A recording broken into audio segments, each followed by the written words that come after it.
కీర్తనలు 31వ అధ్యాయం 1వ వచనం నుంచి 12వ వచనం వరకు. యెహోవా, నీ శరణు చొచ్చి ఉన్నాను, నన్నెన్నడను సిగ్గుపడనీయకము. నీ నీతిని బట్టి నన్ను రక్షింపము. నాకు నీ చెవియొగ్గి నన్ను త్వరగా విడిపించము. నన్ను రక్షించుటకు నాకు ఆశ్రయ శైలముగాను ప్రాకారము గల ఇల్లుగాను ఉండుము. నా కొండ, నా కోట నీవే. నీ నామమును బట్టి త్రోవ చూపి నన్ను నడిపించుము. నా ఆశ్రయదుర్గము నీవే. నన్ను చిక్కించుకున్నట్టుకై శత్రువులు రహస్యముగా ఒడ్డిన వలలో నుండి నన్ను తప్పించుము. నా ఆత్మను నీ చేతికి అప్పగించుచున్నాను. యెహోవా సత్యదేవ, నన్ను విమోచించువాడవు నీవే. నేను యెహోవాను నమ్ముకొని ఉన్నాను.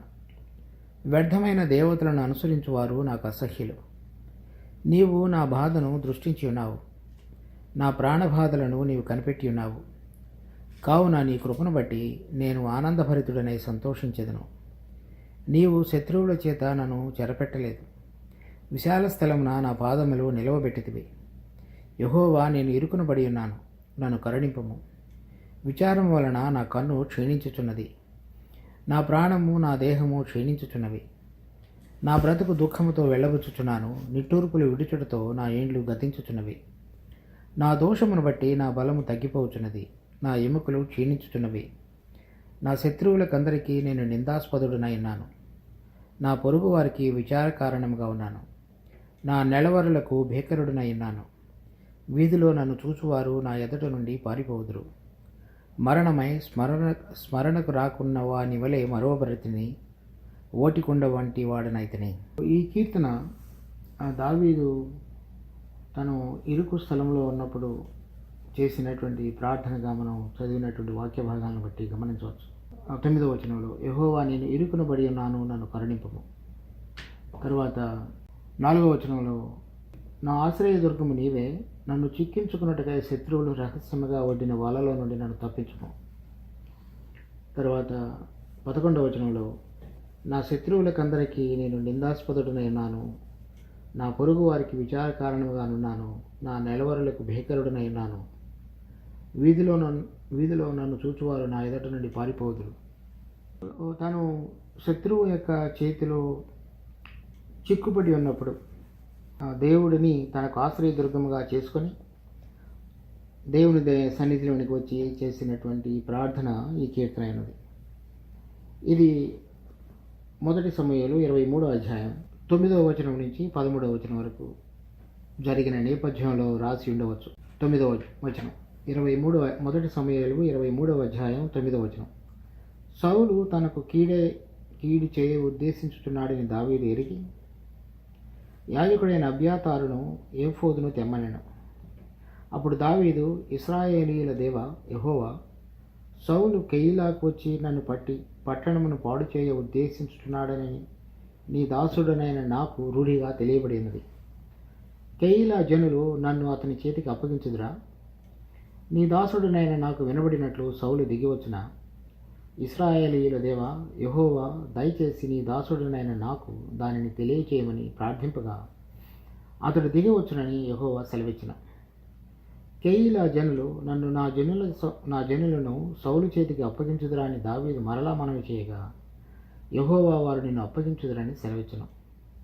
అంతట దావీదును దాదాపు 600 మంది అయిన అతని జనులను లేచి కెయీలాలో నుండి తరలి ఎక్కడికి పోగలరో అక్కడికి వెళ్ళిరి. దావీదు కెయీలాలో నుండి తప్పించుకునే సంగతి సౌలు విని వెళ్ళక మానెను.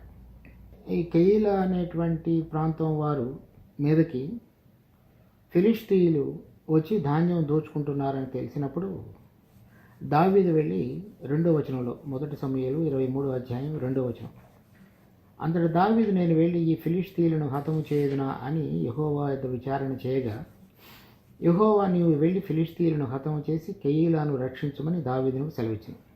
కెయీలా అనేటువంటి ప్రాంతానికి ఫిలిష్తీయులు వచ్చి వాళ్ళని ధాన్యాన్ని దోచుకుంటున్నారని తెలిసినప్పుడు కెయీలా వాళ్ళ దగ్గరకు వెళ్ళి వాళ్ళకి సహాయం చేసి ఫిలిష్తీయుల చేతిలో నుంచి వారి అందరినీ విడుదల కలుగు చేసి కెయీలాలో దావీదు అతని 600 మంది ఉంటూ వచ్చారు. ఆ సమయంలో సౌలుకి వినపడింది దావీదు కెయీలాలో ఉన్నాడని. అప్పుడు మరలా దావీదు ఏఫోదును ధరించుకొని దేవుని సన్నిధిలో ప్రార్థించినప్పుడు కెయీలా మీదకి సౌలు రాబోతున్నాడా అని నేను వినిన మాట నిజమేనా అంటే రాబోతున్నాడని చెప్పాడు. మరి కెయీలా జనులు నేను వారికి మేలు చేసి ఉన్నాను కదా, వారు నన్ను అప్పగించుతారా అని అడిగినప్పుడు దేవుడు దావీదుతో చెప్పినాడు, వాళ్ళు నిన్ను అప్పగించుతారు అని చెప్పాడు. అప్పుడు దావీదు వాళ్ళు 600 మంది లేచి ఎక్కడికి వెళ్ళిపోగలరో అక్కడికి వెళ్ళిపోయారు. అంటే ఇక్కడ మనం చూసే విషయం ఏంటంటే దావీదు కెయీలా వాసులకి మంచి చేశాడు. కానీ సౌలు వచ్చినప్పుడు అతనిని ఎదుర్కొనగలిగినటువంటి సామర్థ్యం కెయీలా వాసులకు లేదు.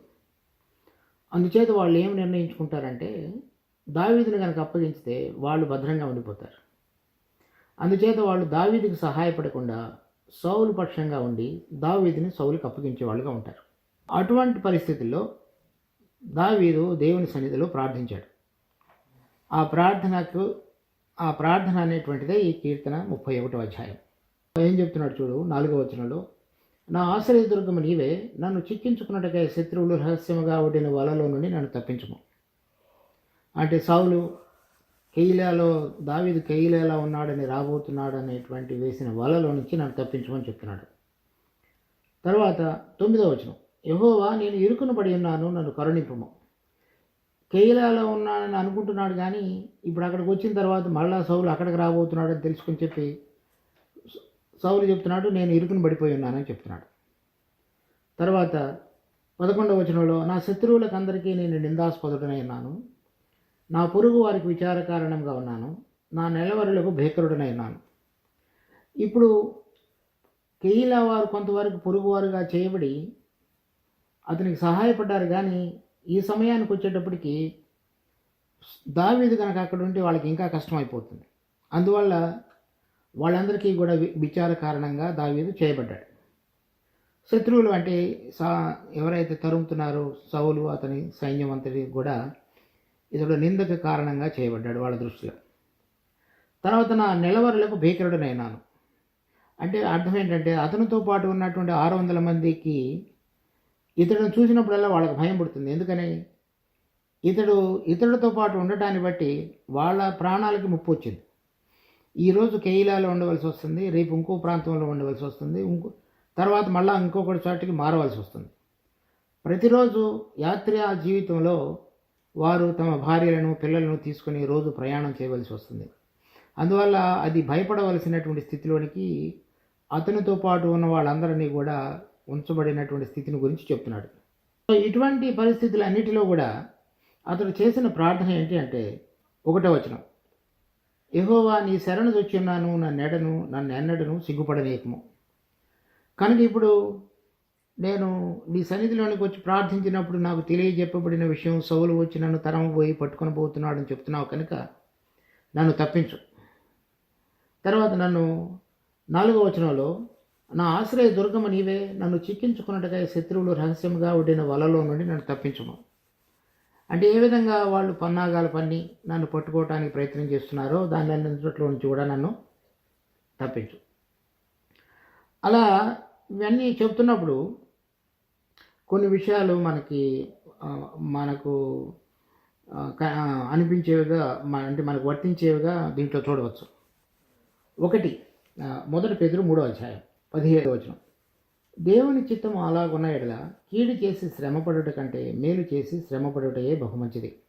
ఇతడు కెయీలా వాళ్ళకు మేలు చేసి ఇప్పుడు కీడుని అంటే వాళ్ళు ఇతనిని మేము దాచిపెట్టుకుంటాము, మేము అప్పగించమని సౌలుకు చెప్పేటువంటి స్థితిలోకి రాకుండా ఉన్నారు. అప్పుడు తన దావీదు యొక్క హృదయంలో వీళ్ళ యొక్క ధాన్యం వాళ్ళ యొక్క ఆహారం అంతా ఫిలిష్తీయులు దోచుకుంటున్నప్పుడు నేను వాళ్ళని కాపాడినప్పటికీ వాళ్ళు నాకు మేలు చేయవలసింది పోయి వాళ్ళు నన్ను నా శత్రువు చేతికి అప్పగించేటువంటి వారుగా ఉన్నారని చెప్పి అతని హృదయంలో వాళ్ళని గురించి మనం చదివినటువంటి కీర్తనలో ఒక్క ముక్క కూడా రాయలేదు. అంటే అతని హృదయం ఎటువంటి విధంగా ఉన్నదో మనం చూడగలుగుతాం. ఏదైతే శత్రువుల ద్వారా అతనికి వచ్చినటువంటి ఇబ్బంది గురించి ఏ విధంగా దేవుని సన్నిధిలోనికి వచ్చి దేవుని చేత నడిపించబడి తప్పించబడాలని కోరుతున్నాడే కానీ ఎవరికైతే అంతకు మునుపు అతను మేలు చేస్తున్నాడో ఆ మేలు చేసిన వారు ఇతనికి సహాయానికి రాలేదనేటువంటి మనసులోనికి రానివ్వటం లేదు. తర్వాత మత్తయి సువార్త 5వ అధ్యాయం 43వ వచనం నుంచి, నీ పొరుగువాన్ని ప్రేమించి నీ శత్రువులను ద్వేషించమని చెప్పబడిన మాట మీరు విన్నారు కదా. నేను మీతో చెప్పినదేమనగా, మీరు పరలోకముందున్న తండ్రికి కుమారులై ఉన్నట్లు మీ శత్రువులను ప్రేమించుడి, నిన్ను హింసించు వారి కొరకు ప్రార్థన చేయుడి. ఆయన చెడ్డవారి మీదను మంచివారి మీదను తన సూర్యుని ఉదయింపచేసి నీతిమంతుల మీదను అనీతిమంతుల మీదను వర్షం కురిపించుచున్నాడు. మీరు మిమ్మునే ప్రేమించు వారినే ప్రేమించిన యెడల మీకేమి ఫలం కలుగును? సుంకరులను అలాగే చేయుచున్నారు కదా. మీ సహోదరులకు మాత్రము వందనం చేసిన యెడల మీరు ఎక్కువ చేయుచున్నదేమి? అన్యజనులను అలాగ చేయుచున్నారు కదా. మీ పరలోకపు తండ్రి పరిపూర్ణుడు కనుక మీరును పరిపూర్ణులుగా ఉండెదరు. కనుక ఇప్పుడు కయీలా వాసుల విషయంలో ఎటువంటి మనసు కలిగి ఉన్నాడనేటువంటిది దావీదు యొక్క హృదయాన్ని మనం ఇక్కడ చూడగలుగుతాం. మనము ప్రార్థనలో దేవుని సన్నిధికి వచ్చినప్పుడల్లా మన హృదయాలు నిష్కల్మషమైనవిగా ఉన్నాయా లేదా అనేటువంటిది మనం చూసుకోవాలి. ఇప్పుడు ఎవరైనా సరే మనం చేత మేలు పొంది వారి ద్వారా మనకు ఇబ్బంది కలిగేటువంటి పరిస్థితులు కనుక సంభవించినట్లయితే వారి పక్షంగా మన హృదయాలు ఎలా ఉంటాయనేది కనుక మనం పరీక్షించుకుంటే దావీదు యొక్క హృదయం కానీ, ప్రభు ఏ విధంగా సిలువలో చనిపోయినప్పుడు తనను సిలువ వేసిన వారి పక్షంగా చేసిన ప్రార్థన, తండ్రి వీరేమి చేయుచున్నారో వీరికి తెలియదు కనుక వారిని క్షమించము, అటువంటి మనసుతో మనం తండ్రి అయిన దేవుని సన్నిధికి వచ్చేటువంటిది ఎంతో చాలా ప్రాముఖ్యమైనటువంటి హృదయ స్థితి. దానిని మనం గుర్తు చేసుకుని అటువంటి స్థితిలో కనుక మన హృదయం కనుక లేకపోయినట్లయితే మనకు కలిగినటువంటి పరిస్థితిని బట్టి కానీ, మనకి ఇబ్బంది కలగటానికి కారణంగా ఉన్నటువంటి కొంతమంది మనుషులను బట్టి కానీ మన హృదయాలు కనుక వేరైన విధంగా ఉంటే మనం చేసేటువంటి ప్రార్థన దేవుడు అంగీకరించడు. అలా గనక మనం సరైన విధంగా ఉన్నట్లయితే అప్పుడు ఎలా దేవుడు మనం ఎంత ధైర్యంతో దేవుని దగ్గరికి వెళ్ళగలమో, ఆయన మన ప్రార్థన ఆలకించుతున్నాడు అనేటువంటి ధైర్యాన్ని మనం పొందగలము. దావీదు వాడినటువంటి మాటలలో మనం చూడగలుగుతాం. ఏం చెప్తున్నాడు అంటే 2వ వచనం, నాకు నీ చెవి యొగ్గి నన్ను త్వరగా విడిపించము. చెవి ఒగ్గటం అంటే ఏంటంటే నా పెదవుల దగ్గరికి నీ చెవిని తీసుకుంటా. అంటే నేను మాట్లాడుతూ ఉండగానే ఆ మాటలు ఇంకా ఏమాత్రం కూడా సమయం యొక్క వ్యత్యాసం లేకుండా నీ చెవిలో దూరగలిగేటట్లుగా నీ చెవిని నా యొక్క పెదవుల దగ్గరికి ఉంచి తీసుకుంటా. నన్ను రక్షించుటకు నాకు ఆశ్రయ శైలముగాను ప్రాకారముగాను ఇల్లుగాను ఉండము. అంటే ఇప్పుడు నేను కెయ్యలాలో నుంచి వెళ్ళిపోయిన తర్వాత అక్కడ మనం ఏం చదివామంటే ఎవరెవరు ఎక్కడికి వెళ్ళిపోగలరో అక్కడికి వెళ్ళిపోయారు అని రాసిపడింది. అంటే ఒక నిలవరమైనటువంటి స్థలం అనేటువంటిది ఏమీ లేదు. అటువంటి సమయంలో ఇక్కడ ఏం చెప్తున్నాడంటే నాకు ప్రాకారము గల ఇల్లుగా ఉండమని చెప్తున్నాడు. అంటే నువ్వు నన్ను ఎక్కడికి నడిపించుతావో అక్కడికి వెళ్ళా నీ సైన్యం చొప్పున నన్ను చుట్టుముట్టి శత్రువులు కానీ వేరే ఎవరు కానీ నన్ను తాకకుండా నన్ను కాపాడు. మనం దావీదు ఏం చేశాడంటే తనకు కలుగజేయబడినటువంటి పరిస్థితులన్నిటిలో ఒక కెయీలా వారు కానీ ఫిలిష్తీయులు కానీ వేరే వారు కానీ తనను కాపాడటం అనేటువంటిది కాకుండా దేవుడు తనకు ప్రాకారం గల ఇల్లుగా ఉండి ఎక్కడ ఏ విధంగా దేవుని చేత కాపాడబడాలో దాన్ని రుచి చూచిన అనుభవంలోనికి నడిపించబడ్డాడు. తర్వాత నా కొండ నా కోట నీవే. అది నాకు కొండ కోట నువ్వు అంటే మిగతా ప్రతి ప్రాంతం కూడా కదిలించబడేదిగా ఉంటుంది. కొండ కదిలించబడింది అంటే ఎటువంటి పరిస్థితుల్లో అయినా నువ్వు స్థిరంగా నేను నాతో పుట్టున్న వాళ్ళందరూ కూడా నీ యొక్క భద్రతను రుచి చూడగలిగినటువంటి కదిలించబడినటువంటి పునాదులు కలిగినటువంటి స్థలంలోనికి నన్ను చేర్చు అని చెప్తున్నాడు. సో మనుషులమైన మనంతటగా మనం కలుగు చేసుకున్నటువంటి భద్రత కానీ, తర్వాత మనుషులను ఆశ్రయంగా చేసుకుని వారికి కలిగిన వనరులను బట్టి మనం ఆశ్రయాన్ని పొంది సంతోషించేటువంటిది కానీ అవన్నీ కూడా కదిలించబడేవే. కానీ దేవుడు స్వయంగా మనకు కొండగా కోటగా ఆశ్రయ దుర్గముగా ప్రాకారంగా ఇల్లుగా చేయబడినప్పుడు దానిలో ఉన్నటువంటి భద్రత మరి ఇక దేని యొక్క మనుషుని ద్వారా కలిగేటువంటిది సమానమైన అటువంటిది కాదు. తర్వాత ఇక్కడ ఇంకోటి ఏం చెప్తున్నాడంటే నీ నామమును బట్టి త్రోవ చూపి నన్ను నడిపించుము. పాత నిబంధనలో ఇశ్రాయేల్ వారికి 40 సంవత్సరాల అరణ్యంలో దేవుడు నడిపించినప్పుడు ప్రతిరోజు చక్కగా త్రోవ చూపి నడిపించాడు. పగల మేఘస్తంభముగా రాత్రి అగ్నిస్తంభముగా వాడుకున్నాడు. అలా వారిని నడిపించి చక్కగా వారిని దరికి చేర్చాడు. తర్వాత ఒక దేవుని యొక్క ప్రత్యక్ష గుడారంలో పరిచర్య చేయటానికి ప్రధాన యాజకుడినైన అహరోను నియమించిన తర్వాత ఏఫోదు అనేటువంటి ప్రధాన యాజకుని యొక్క వస్త్రాలు ఏ విధంగా చేయబడ్డారనేది చెప్పబడ్డాయి. చెప్పిన తర్వాత ఛాతి మీద ప్రధాన యాజకుడు ధరించుకునేటువంటి దానిలో ఊరీము తుమ్మీము అనేటువంటివి రెండు ఉంచబడ్డాయి. ఒకటి దేవుని యొక్క వెలుగు, ఇంకొకటి దేవుని యొక్క సత్యం. ఆ రెండింటి ద్వారా యాజకుడైనటువంటి అహరోను దేవుని యొక్క చిత్తాన్ని తెలుసుకునేవాడు. తెలుసుకొని వాళ్ళందరూ కూడా ఇప్పుడు ఏ ప్రాంతానికి ఏ సమయంలో వెళ్ళాలి అనేది వాళ్ళ మార్గం అంతటిలో కూడా దేవుడు వాళ్ళని నడిపించేవాడు. తర్వాత దేవుని యొక్క చిత్తాన్ని వాటి ద్వారా దేవుడు యాజకుడికి తెలియచెప్పేవాడు. ఇక్కడ దావీదు ఆ అబ్యాతారు ఆ ఏఫోదును తీసుకుని వచ్చినప్పుడు అతడు ధరించుకునేటప్పుడు దానిలో ఉన్నటువంటి ఊరీము తుమ్మీము ద్వారా దేవుని యొక్క మార్గము ఏ విధంగా ఆ రోజులలో ప్రత్యక్షపు గుడారాన్ని చక్కగా ప్రతిసారి మెట్టుకి ప్రతి స్టేజ్లోనూ ఆగటానికి తర్వాత బయలుదేరటానికి దేవుడు వాళ్ళని నడిపించాడో, ఇప్పుడు నేను కెయీలాలో నుంచి మరలా ఎక్కడికి వెళ్ళాలో ఆ మార్గం అంతటిలో కూడా నిన్ను నడిపించు అని చెప్తున్నాడు. నూతన నిబంధనలో మనకి ఆ విధంగా నడిపించబడటానికి దేవుడు మనకు అనుగ్రహించబడినటువంటి ఇది పరిశుద్ధాత్మ దేవుడు. నేను వెళ్ళిన తర్వాత పరిశుద్ధాత్మను మీకు పంపించదు. ఆయన ఆదరణకర్త, ఆయన మీలో ఉండి మిమ్మల్ని నడిపించడం, ఆయన మనల్ని సర్వసత్యంలోనికి నడిపించడం. ఆ ఊరీము తుమ్మీములో ఒకటైనటువంటిది ఆయన సత్యం, అంటే ఆయన మార్గాన్ని తెలియజెప్పేది. ఆ విధంగా తెలియజెప్పగలిగినటువంటి సాధనంగా ఆ రోజుల్లో పాత నిబంధనలోను క్రొత్త నిబంధనలు పరిశుద్ధాత్మ ద్వారాను ఎవరెవరైతే నిజంగా ప్రతిరోజు ఆయన కొరకు ఎదురు చూచి ఆయన ద్వారా నడిపించబడాలనే ఆశ కలిగి ఉన్నారో వారందరికీ కూడా దేవుడు తోడుగా ఉండి ఆత్మ ద్వారా నడిపించేవాడుగా ఉన్నాడు. ఎవరెవరైతే ప్రభువైన యేసుక్రీస్తు ద్వారా రక్షించబడి ఆయనను రక్షకుడిగా అంగీకరించి ఆయన అనుగ్రహించినటువంటి ఆత్మ అనేటువంటి వరాన్ని పొందారో, ఆ ఆత్మ ద్వారా నడిపించబడుతున్నటువంటి అనుభవానికి రాగలగటానికి తాము సమర్పించుకున్నారో వాళ్ళందరికీ కూడా పాత నిబంధనలో ఏ విధంగా వాళ్ళకు వెలుగుగా ఉండి మేఘస్తంభముగా అగ్నిస్తంభముగా నడిపించాడో, ఈ రోజులలో ప్రతి విశ్వాసికి అటువంటి విధంగా నడిపించగలిగేటువంటి మార్గాన్ని ఆత్మ ద్వారా దేవుడు తెరిచాడు.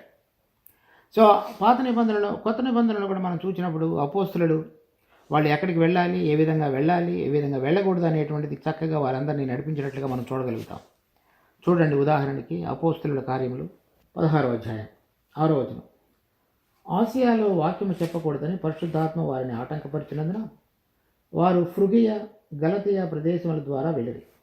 ఇక్కడ పౌలు మరి సిలాసు బయలుదేరి వచ్చిన తర్వాత అక్కడ తిమోతిని తీసుకొని వెళ్ళబోతున్నటువంటి సమయంలో పరిశుద్ధాత్మ దేవుడు వాళ్ళని మీరు ఆసియాలో వాక్యం చెప్పకూడదని ఆటంకపరిచాడు.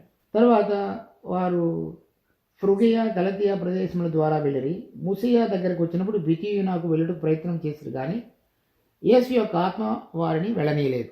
8వ వచనం. అంతటి వారు ముసియాను దాటిపోయి త్రోయకు వచ్చిరి. అప్పుడు మాసిదోనియాకు దేశస్థుడు ఒకటి నిలిచి, నీవు మాసిదోనియాకు వచ్చి మాకు సహాయం చేయమని తనను వేడుకున్నట్లు రాత్రి వేళ పౌలునకు దర్శనం కలిగిన.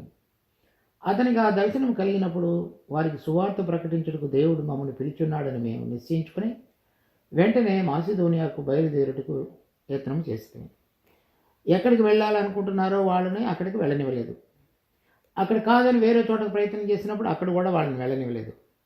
వాళ్ళకి తెలియని చోటికి దేవుడు ఎక్కడికి వెళ్ళాలో వాళ్ళని నడిపించబడేటువంటి స్థలానికి ఆత్మ వాళ్ళని నడిపించి తీసుకువెళ్ళాడు. ఆ విధంగా దావీదు అనే అతని మనుషులని నడిపించడానికి త్రోవ చూపి నడిపించేటువంటి వాడుగా ఆ ఊరీము తుమ్మీము ఏఫోదులో ఉన్నటువంటివి దావీదును నడిపించాయి. ఆ నడిపించబడినటువంటి స్థలంలో కెయీలాలో బాగానే ఉంటున్నాం అనుకున్నటువంటి స్థితిలో దేవుడు దాన్ని అంతటిని కూడా కదిలించి వేశాడు. కదిలించి మళ్ళా వాళ్ళకి తెలియని చోటుకి తీసుకుని వెళ్ళి వారికి ఆయన ప్రాకారంగాను ఇల్లుగాను చేయబడ్డాడు. తర్వాత అటువంటి విధంగా వెళుతున్నప్పుడు మళ్ళా కీర్తన 31వ అధ్యాయం 7వ వచనం, నీవు నా బాధను దృష్టించి ఉన్నావు, నా ప్రాణబాధలను నీవు కనిపెట్టి ఉన్నావు, కావున నీ కృపను బట్టి నేను ఆనందభరితుడనై సంతోషించేదను. ఇప్పుడు అతనికి ఇంకా విడుదల పొందలేదు, ఇంకా సౌలు చేత తరమబడుతున్నాడు. ఇప్పుడు కెయిలా అనే ప్రాంతం నుంచి మాత్రమే తప్పించబడ్డాడు. అంటే అంత మునుపు ఇక ముందు సమస్యలు ఏమీ లేవని కాదు అర్థం.